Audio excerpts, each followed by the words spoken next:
Sumérgete en la noticia desde un nuevo ángulo, audaz, agudo, maduro y dinámico en la mesa de análisis, presentada por Mochomos. Disfruta de una increíble gastronomía con un excelente servicio. Restaurante Mochomos en Culiacán. Los mejores cortes y mariscos en una sofisticada versión sonorense. Prueba el salmón alcaparrado, pulpo bañado o un exquisito ribeye y más. Restaurante Mochomos. Enrique Sánchez Alonso 2372 Norte en Culiacán. Reserva al 6671-466622.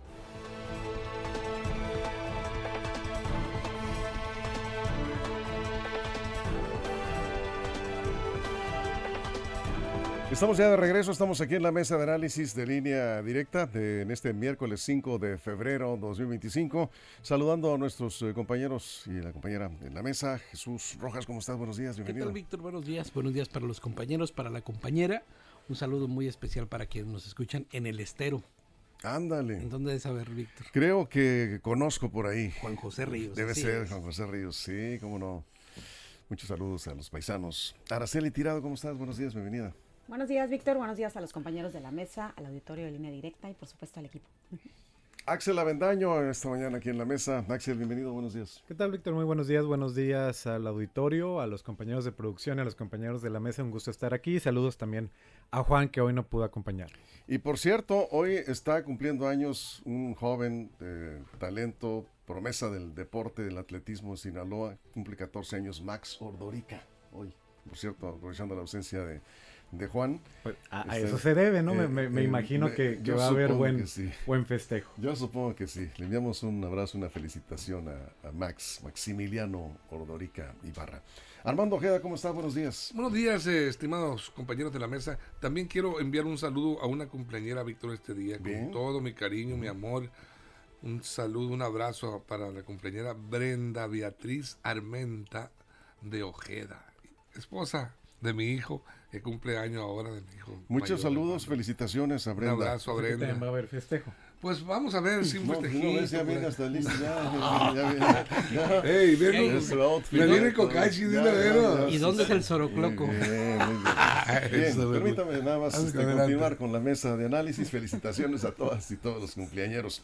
Bueno, Sinaloa, pues se sabe, más allá, como dice Armando, de la situación que está enfrentando, situación de violencia, que más allá de las cifras alarmantes de homicidios, que si bien es cierto han ido a la baja en las últimas semanas, robo de vehículos, personas desaparecidas, por mencionar los delitos más graves, hay un impacto ya en la sociedad, en la población, impacto, digamos, emocional, por decirlo de manera amplia, que se puede ver en diferentes sectores de la población.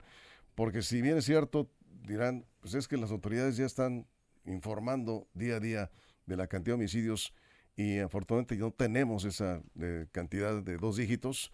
Estamos hablando de 2, 3, a veces días de un homicidio. ¿Por qué sigue el miedo? ¿Por qué sigue esa percepción de incertidumbre en la población? Han bajado los homicidios, que es lo que más nos duele y nos impacta. Es el tema de la mesa.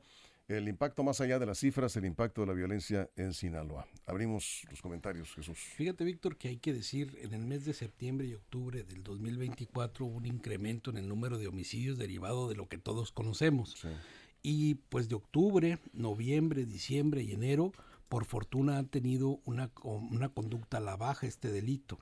En octubre hubo 182 lamentables homicidios, en noviembre 175, en diciembre 158 y el último número que reporta la Fiscalía en enero, hasta el último día de enero fueron 138. Es decir, se consuma que el número de homicidios viene a la baja, eso en una tendencia de 3 meses.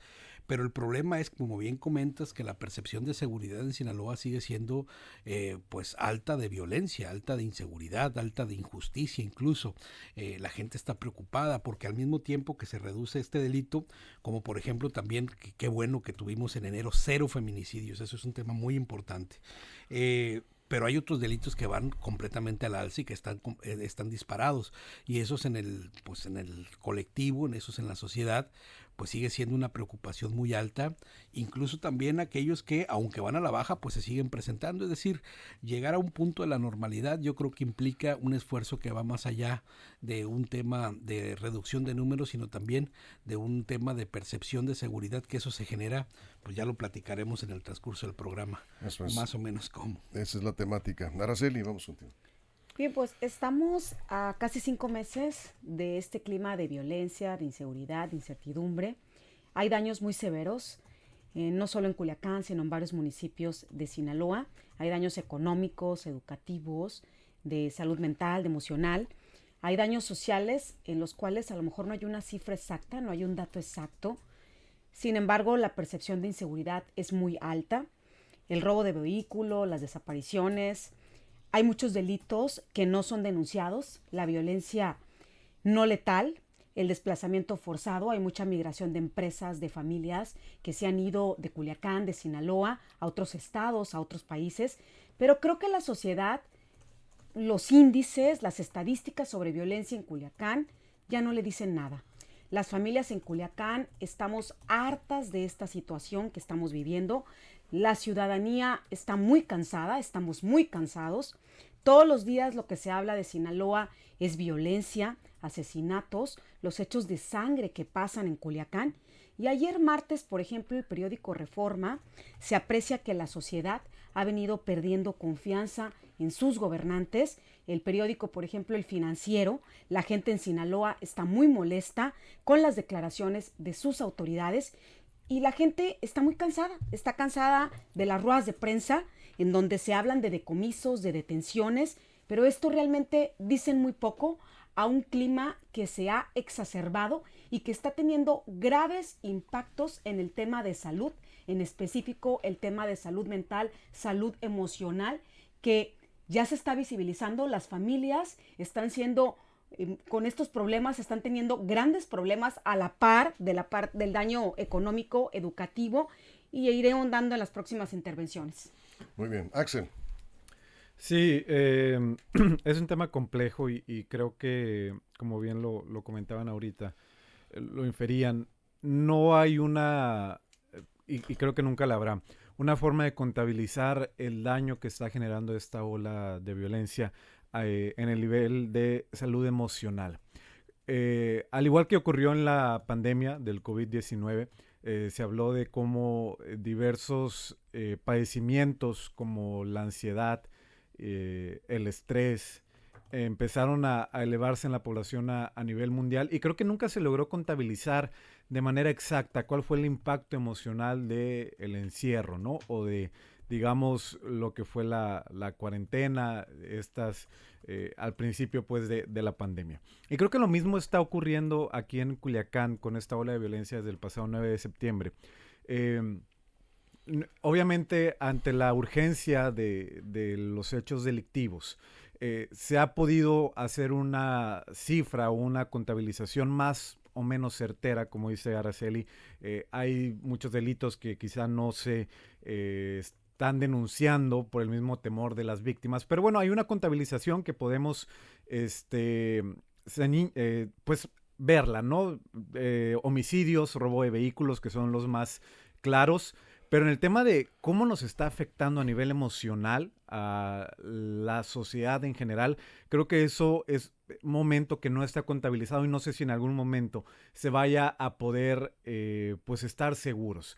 Yo, y bueno, ya lo comentaré en próximas ocasiones, sí tenemos una sección los sábados y aprovecho el comercial con Juan José Díaz, y una vez le pedí que hiciéramos una sección para platicar de esto. Yo le dije, Juan José, yo noto en la calle a la gente estresada, a la gente enojada, a la gente pues como sobre reaccionando ante cualquier impulso. Y si llegamos pues a esta idea o a esta conclusión preliminar de que es producto pues de lo que estamos viviendo. Estamos pues sí muy sensibles ante lo que está ocurriendo. Entonces las autoridades de salud pues no han podido darnos cifra certera. Hay tantos culiacaneses afectados, así que siento que eso sí ha sido pues un pendiente por parte de las autoridades. Eso es. Armando.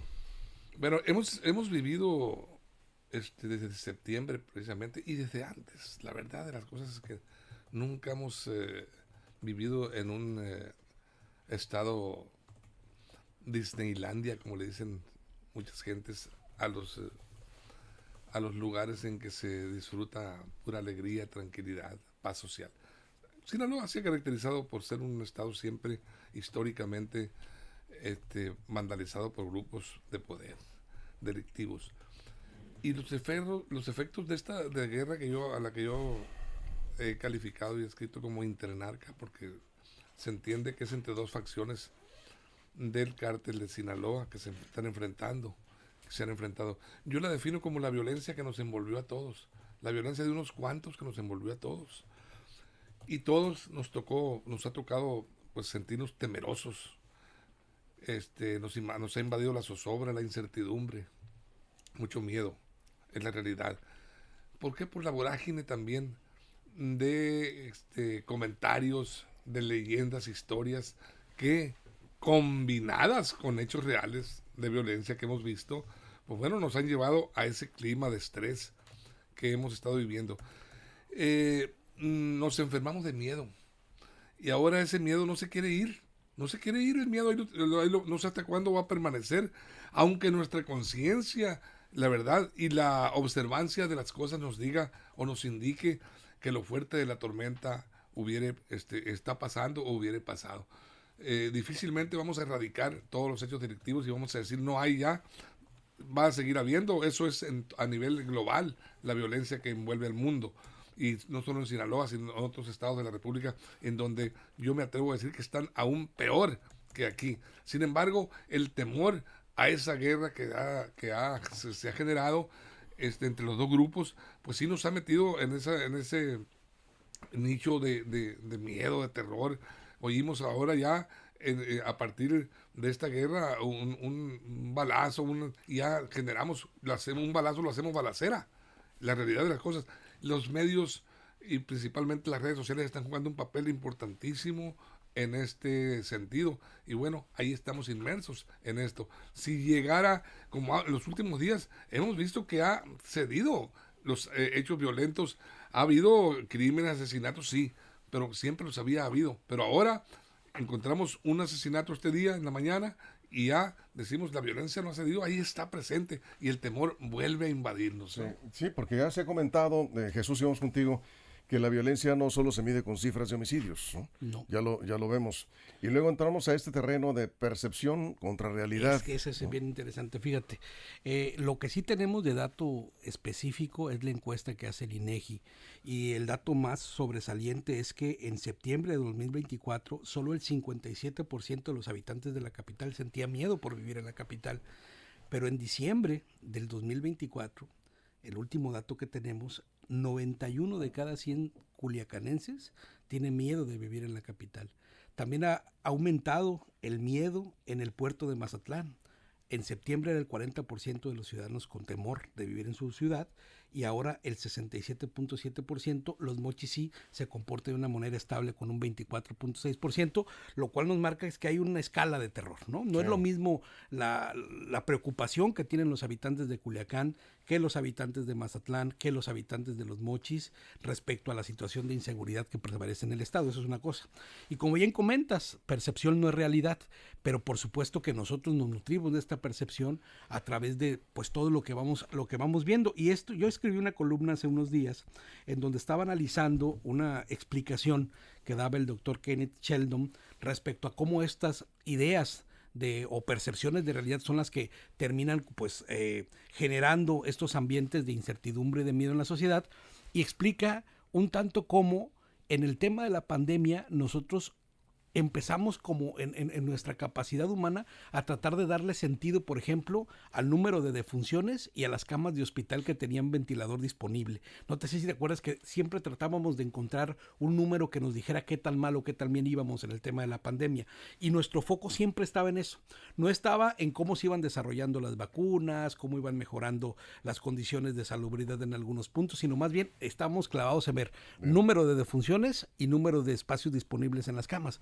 yo creo que en este momento, y con justificada razón, estamos viendo nosotros en el fenómeno de violencia el dato de cuántas personas están desapareciendo, cuántas personas están lamentablemente muriendo, y por supuesto el robo que está como de boga, el robo de vehículo, son los puntos esenciales en los cuales la estamos enfocando nuestra mirada, y hasta que no cambie eso, la percepción difícilmente podría cambiar, y no solamente en cuanto cambie el número, sino en cuanto cambie a una tendencia suficiente como para dejarnos sentir un poco más tranquilos. Eso es. Bueno, vamos a hacer una pausa, vamos a la pausa en radio, nos quedamos aquí en redes sin comerciales. Recordamos, la mesa de análisis de Línea Directa tiene hoy este tema: la violencia más allá de las cifras, la percepción que persiste en la población. Y cuando me corrigen hace un momento, no hables de Sinaloa, ya lo decía Jesús de manera más clara, efectivamente son diferentes niveles de inseguridad. De centro, sur y norte del estado no es lo mismo, tienen toda la razón, pero hablamos en general del estado de Sinaloa, que está en la mira a nivel nacional e internacional, por lo que todos aquí sabemos. ¿Por qué no baja el miedo? Esa es la pregunta, y con eso regresamos después de la pausa. Estamos en la mesa, nos quedamos aquí en redes sin comerciales, continuamos. Información confiable, segura y profesional. Línea Directa. Información de verdad. Con Víctor Toro. Bien, aquí seguimos. Araceli, ¿tú sigues dando clases? ¿Ahorita están de vacaciones o ya están en actividades? No, ya retomamos. Ya retomaron. Sí. ¿Cómo ves a tus alumnos? ¿Qué se percibe, digamos, muchos de tus alumnos? Bueno, muchos alumnos de las universidades vienen de fuera, ¿no? De las comunidades, y alguna vez lo comentabas, que tienen que levantarse todavía más temprano, y pues eso implica obviamente riesgo. ¿Cómo ves la asistencia en el aula? Si están trabajando de manera presencial, ¿qué te platican tus alumnos? Porque es interesante saber cómo se percibe en ese sector de la población los jóvenes. Para empezar, es muy diferente qué turno sea. En el turno de la mañana, pues han tenido que adecuarse porque son diferentes horarios. Sus entradas no son precisamente más temprano porque tienen que trasladarse de las comunidades, y en el turno nocturno, que es virtual. Entonces, en primer término, el daño más afectado, y voy a retomar mucho lo que decía mi compañero Axel, es el tema de salud mental y salud emocional. Hay muchas precariedades económicas, hay muchos problemas que están viviendo en el seno del hogar, alumnos, alumnas, sobre todo porque para ellas, por ejemplo, si hablo del caso del nocturno, no es la misma la educación virtual, la educación presencial, al contacto, y sobre todo les recuerda mucho el tema de la pandemia del COVID, donde ¿qué pudo visibilizar el COVID? Sentimientos como la tristeza, la incertidumbre, el miedo, el enojo, y también las emociones más afectadas, que era la ansiedad y la depresión. Gracias al COVID-19 pudimos visibilizar que es normal sentir esas emociones. Sin embargo, bueno, todavía sigue siendo un nicho de oportunidad porque no todos los estudiantes, no todas las personas, no todos los jóvenes tienen acceso a un psicólogo, a una psicóloga, a poder atenderse la parte de salud mental. Hay mucha depresión, hay mucha ansiedad. Aunado a eso está el miedo a salir. Quienes tienen que tomar los camiones, y también hay que retomar mucho que muchos de ellos trabajan, y a unos les ha tocado trabajar en hospitales y pues han tenido de cerca esta serie de hechos lamentables. También conviven con personas cercas como paramédicos de la Cruz Roja, como los bomberos, y eso atenúa el miedo. La gran problemática que se tiene que visibilizar es que el miedo puede romper cualquier sociedad y puede también crear muchísimos problemas, no solamente al interior de las personas, sino en sus familias y por ende en el entorno. Es lo que más afecta, y sobre todo las restricciones en sus vidas, porque no hay un día completo. Sí, Axel, tocamos el tema de la salud emocional. Ya los sábados he escuchado algunas entrevistas ahí con José Díaz. Yo no sé si a nivel de sector público se tiene, como se tuvo en la pandemia, recuerdas, un centro de asistencia telefónica con psicólogos, con expertos en esos temas, para pues no dar terapias, simplemente escuchar a la gente y hacer algunas sugerencias de cómo atender esta problemática. Así es, Víctor. Voy a revisar, creo que sí hay algunas dependencias que han ofrecido asistencia psicológica, incluso gratuita, ante la situación que estamos viviendo. No tengo el dato exacto, pero sí, creo que sería bueno investigar y pues ponerla digamos, al alcance de la población, este apoyo psicológico, porque sí es muy importante. Y ahorita al regreso del corte seguiré platicando tú aquí lo has comentado, Víctor, no somos expertos, pero hablamos con los expertos, sí. Sobre lo que nos han dicho de este tema. Y yo reitero que yo lo primero lo que lo noté es el sentir social. Cuando uno va caminando por la calle, sobre todo cuando uno va manejando, sí era notorio, más de lo normal. Yo decía, la gente está irritada, está irritable. Ni siquiera hablar de asustada, que sí lo están, pero ¿qué es lo primero que demuestran cuando uno tiene contacto con otros ciudadanos? Que todos estamos como sobre reaccionando porque nuestra salud mental no está en las condiciones adecuadas justo por esta situación que estamos viviendo. Así que sí es muy delicado y la atención psicológica pues es muy importante. Bien, vamos a regresar de la pausa. Estamos aquí en el corte comercial de radio, en redes sociales. Volvemos a la mesa.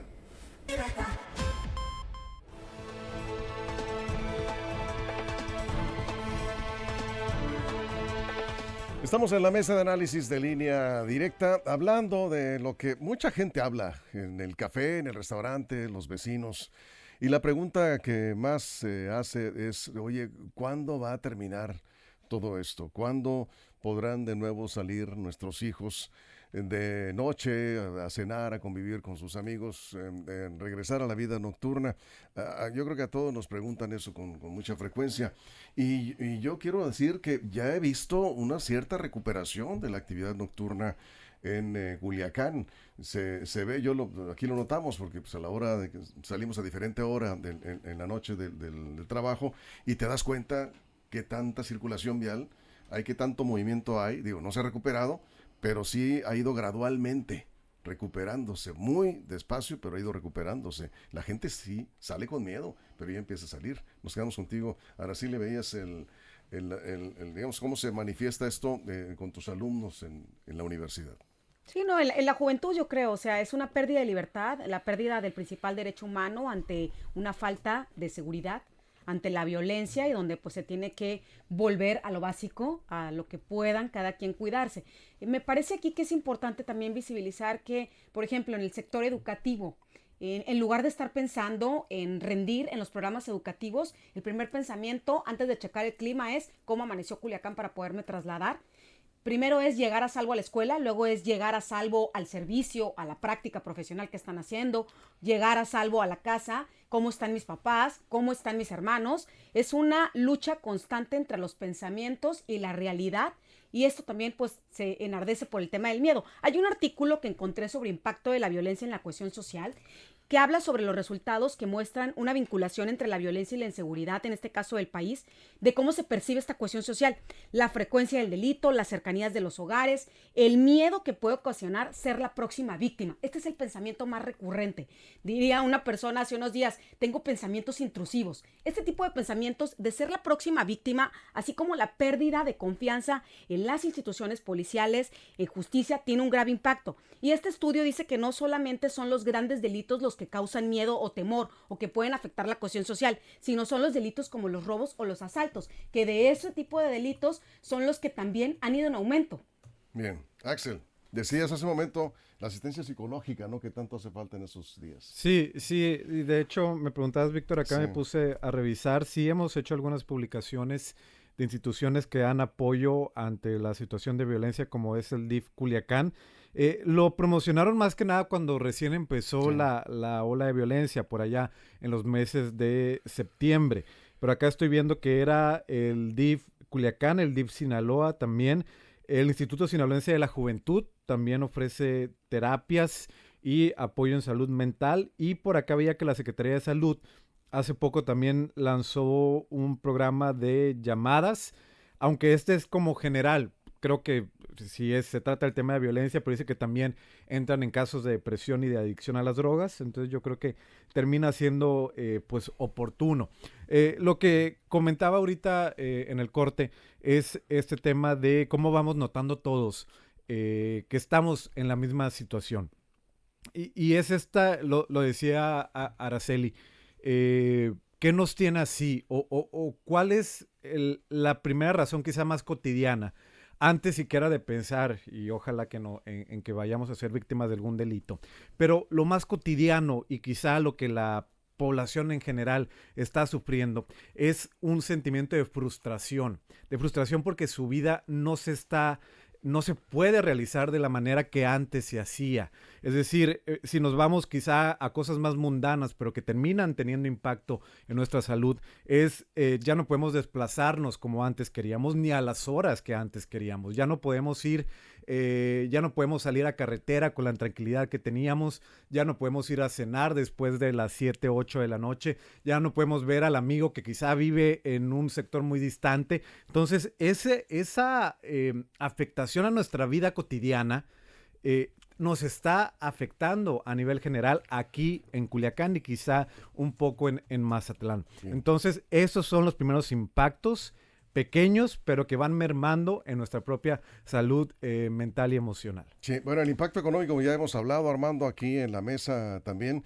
Sin embargo, en el caso de Mazatlán, que le afectó, digamos, de rebote lo que está pasando en Culiacán, y ha habido también algunos hechos de violencia en el puerto, vemos que pues sí le afectó por un periodo, digamos, de quizás 1 mes y medio, 2 meses, según lo que me han comentado algunos empresarios en Mazatlán y compañeros periodistas. Y ya se empezó a recuperar el puerto, en la cercanía del carnaval y todo este ambiente previo. Y los fines de semana, con la llegada de turismo que aprovechó el puente y todo esto, de pronto se reactiva. Digamos que la economía se resiste a cerrar, a paralizarse. Pero en el impacto de la violencia, Armando, en el sentir, digamos, de que no me siento seguro, ¿a qué crees tú que se deba si están bajando los homicidios? Y se dice, bueno, que ya no es lo mismo septiembre, octubre, a lo que estamos reflejando, cómo cerramos diciembre, cómo cerramos enero en cuanto a esas cifras. Hablamos, por supuesto, del impacto emocional más allá de las cifras de seguridad. Estamos metidos en una esfera de miedo.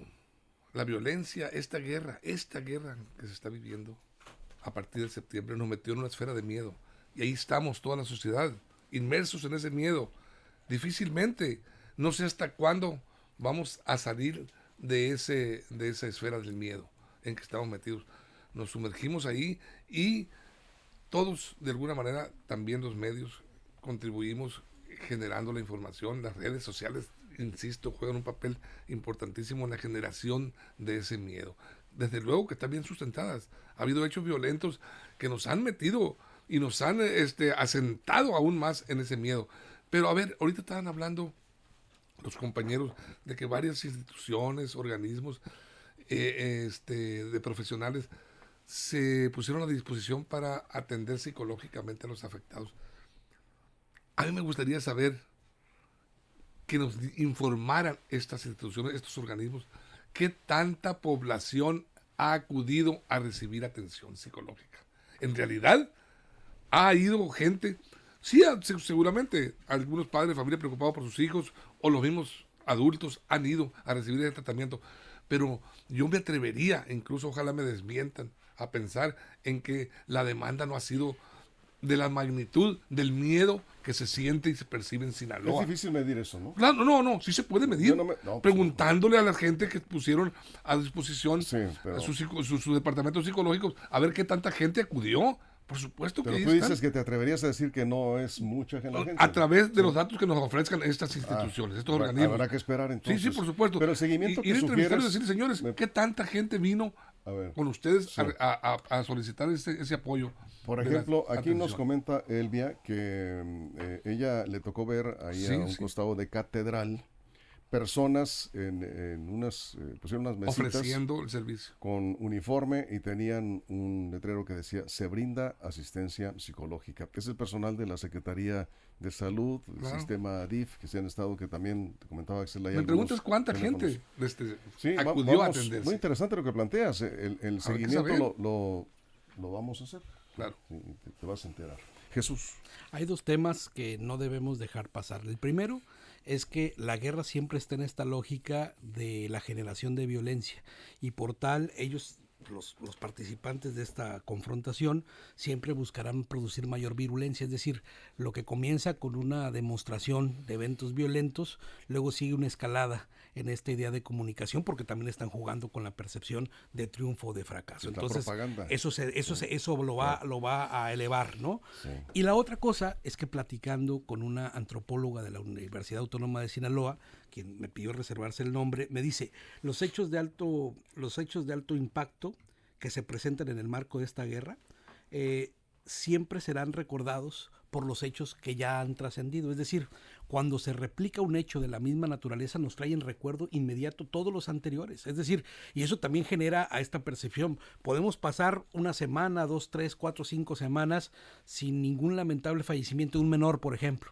Pero si llegara a ocurrir, tocamos madera que no, por supuesto, alguno en algunas semanas más, nos traerá inmediatamente el recuerdo de nuestro, pues de aquello que nos motivó a salir, por ejemplo, a la protesta. Es decir, desde un tema antropológico, también el pensar en esa violencia es difícil romperla en una cadena de corto plazo. Sí. Va a tardar un buen tiempo en que nosotros volvemos a recuperar la tranquilidad. Creo que la mejor manera o la manera más objetiva que tendríamos de verlo es cómo se va comportando la incidencia delictiva y cómo vamos regresando poco a poco, como bien comentas, pues a nuestra normalidad. Así es. Y poniéndola entre grandes comillas. Esperemos, ¿no?, que esto siga avanzando en la recuperación. Un tanto como lo que está pasando en Mazatlán.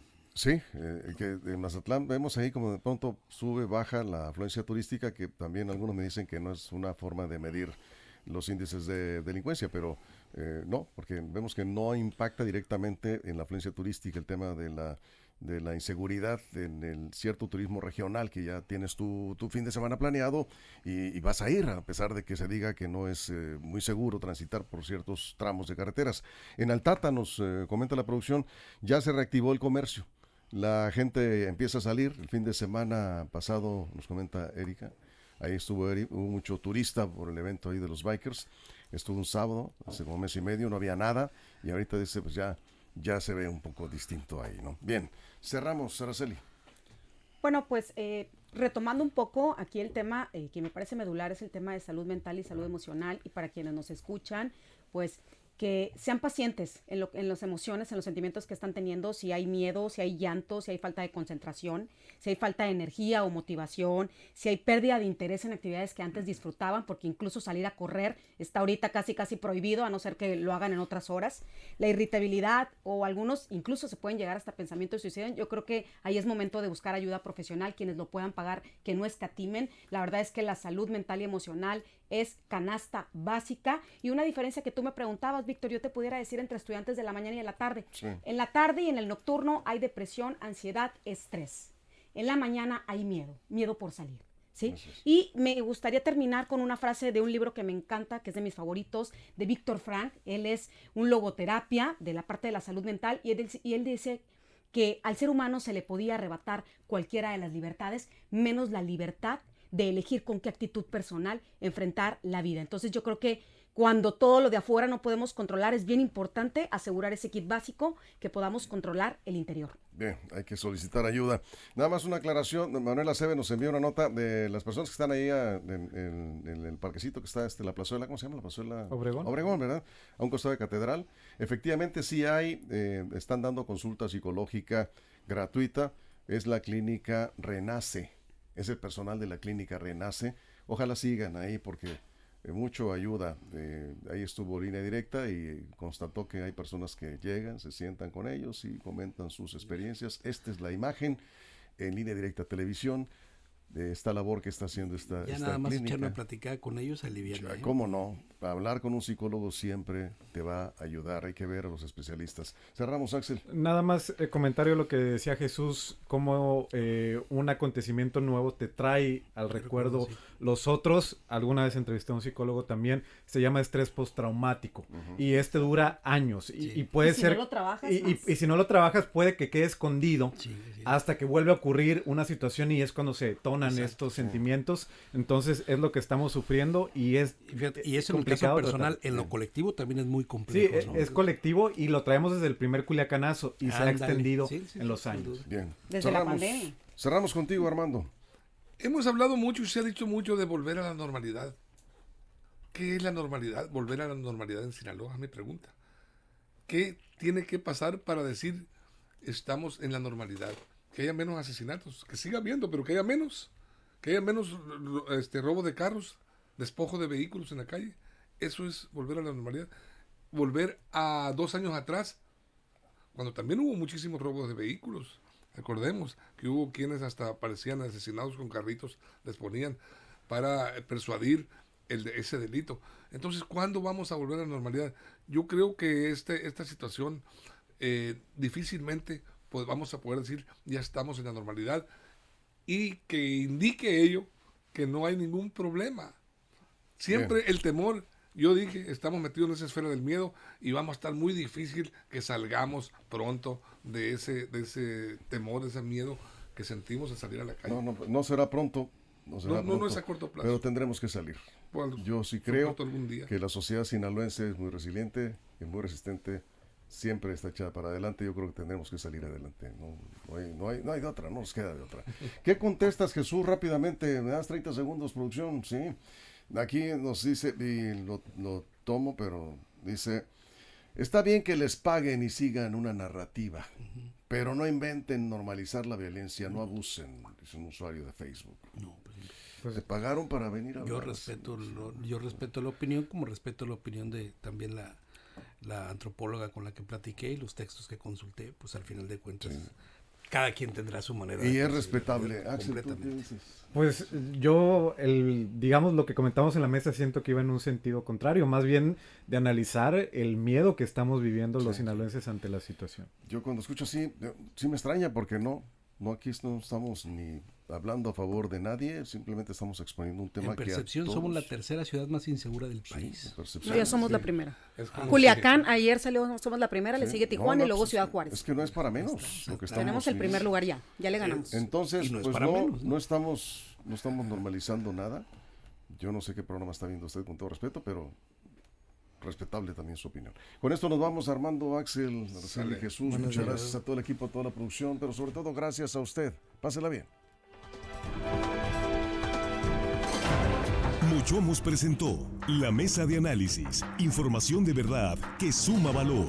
Conéctate en el sistema informativo más fuerte del noroeste de México.